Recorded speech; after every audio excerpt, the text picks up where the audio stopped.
Balot! Balot!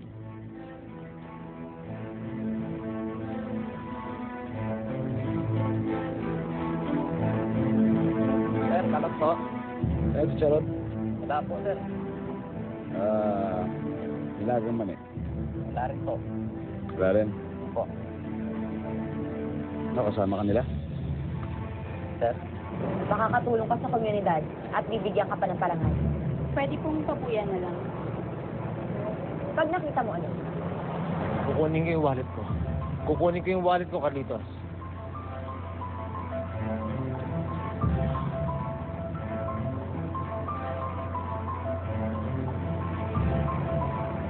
Bibigay ko sa yung contact numbers ko.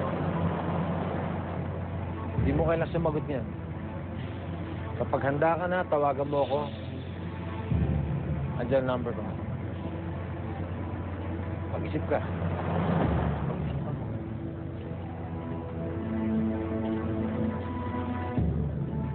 Sama ka ba nila?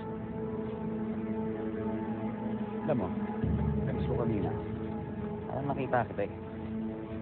Sabay ngayon pagbalik ko, nandito ka pa rin. Ano, kasama ka ba nila nagmamanman, di ba? Ha? Meron? Ha? Tara, sabihin mo sa ama mo kung sino man nagpunto sa'yo. Tigilan ng pagmamanman sa bahay. Kung hindi, i-report ko kayo. Pati ikaw sasama ko na. Diego.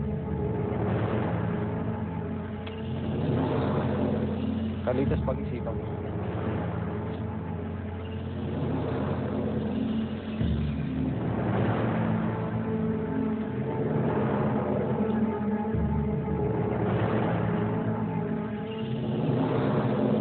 Napagutusan na po ako, sir. Kahit na! Sabihin mo pa rin sa kanya. Ha? Arrest me! Ayaw makita pag kumukha mo dito kung babalik dito.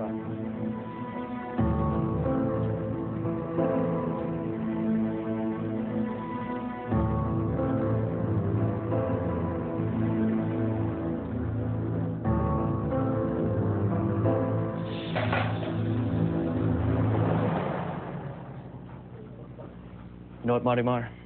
After what happened, we have to be careful, okay? I don't think you should call Serio anymore. They might be tracing his calls. Okay. I'm sorry. I know it's gonna be hard for you to do. I understand. Wala silang karapatay, patrace ng cellphone ni Sergio. Paglabag sa rights namin yun, di ba? The police department was able to acquire a surveillance permit from court. Pero ba't siya pinayagan ng korte? They believe nakatulong kayo sa pagtatago kay Marimar. Kaya gagamitin din nila kayo para mahanap si Marimar.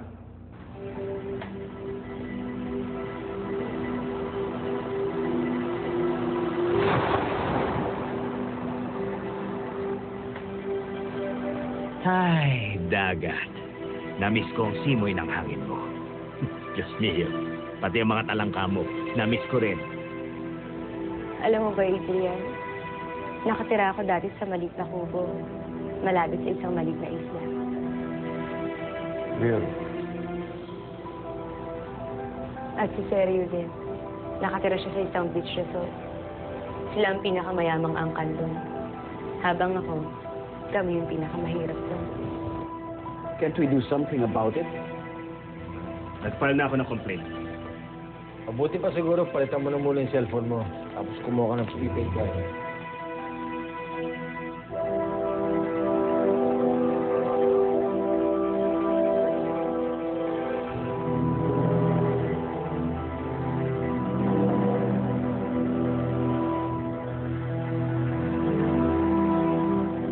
But the difference in social classes never kept you guys from falling in love. Alam mo, nung makilala ko si Sergio, alam ko na siyang lalaki para sa akin. Na kahit at mahirap at mga ko, minahal pa rin niya ako. Maswerte si Serio sa'yo. Gagawin ba rito sa paghahanap kay Carlitos? Nakausap ko na. Naghihintay lang ako ng tawag sa kanya.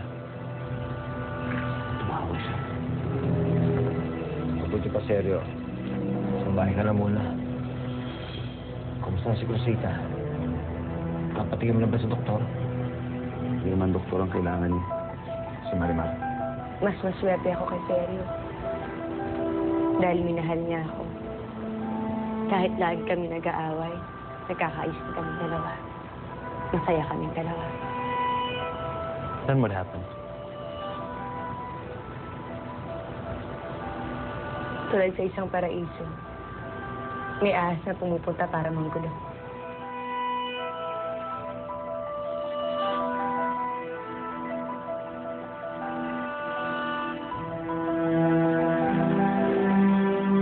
Kumusta kayo?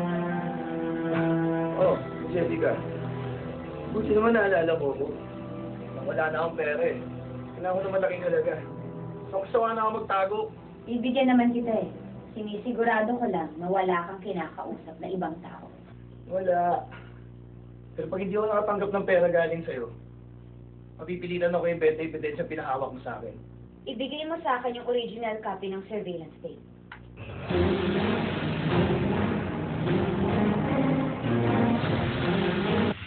They all stepped up to show us what they got and let their beauty shine inside and out.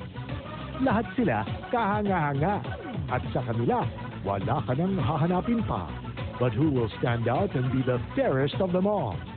Sino ang tatanghaling pinakamaningning